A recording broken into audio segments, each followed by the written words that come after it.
మన తొలి వెలుగు ప్రేక్షకులందరికీ నమస్తే. తెలంగాణ రాష్ట్రంలో కేంద్ర ప్రభుత్వం రాష్ట్ర ప్రభుత్వం చిన్న కథలు పడతలేదులా. ఏమంటారు అంటే గ్యాస్ కొరత లేనే లేదనేమో బీజేపీ వాళ్ళు అంటారు, గ్యాస్ కొరత లేనే లేదనేమో కాంగ్రెస్ వాళ్ళు అంటారు. మరి గ్యాస్ కొరత లేకనే పాయే కానీ ఈ లైన్ లేని ఏం పనుకుంటొచ్చు జర చూడురి.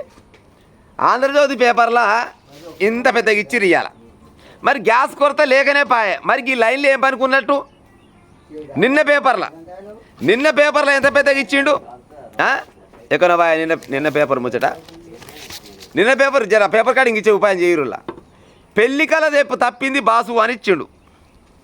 వంట గ్యాసులు లేక పెళ్లి కళ తప్పిందంట. భోజనాలు పెడతాందుకు గ్యాస్ లేదు, కట్టెల పోయే దిక్కు.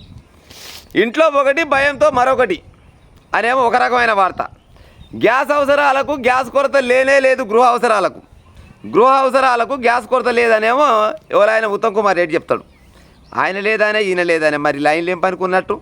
కట్టెలకు బల గిరాకీ అని వచ్చింది చూడు, అబద్ధం కాదు. కట్టెలకు బల గిరాకీ. అన్నదానాలకు గ్యాస్ కొరత. గుళ్ళకాడ అన్నదానాలు భిన్నదానాలు చేస్తారు కదా, గాడ గ్యాస్ కొరత. మరి పేపర్లనేమో గ్యాస్ కొరత అని వస్తుంది, మళ్ళీ ఇదే పేపర్లలో లీడర్లు మాత్రం గ్యాస్ కొరత లేదంటారు. మరి ఇదేట లెక్క కావచ్చు? పెళ్ళిళ్ళు నాకు తెలిసి ఇక ఈ మొదలైనట్టే లెక్క.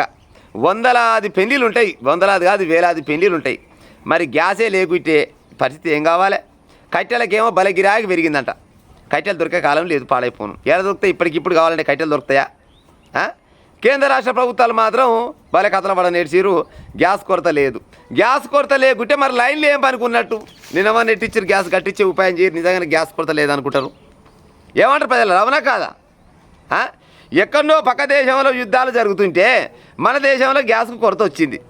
గ్యాస్ కొరత వచ్చిందంటే ఈ మధ్యకాలంలో ఇక అనకూడదు కానీ ఆడవాళ్ళు మొత్తం సుఖాన్ని మరిగిరు.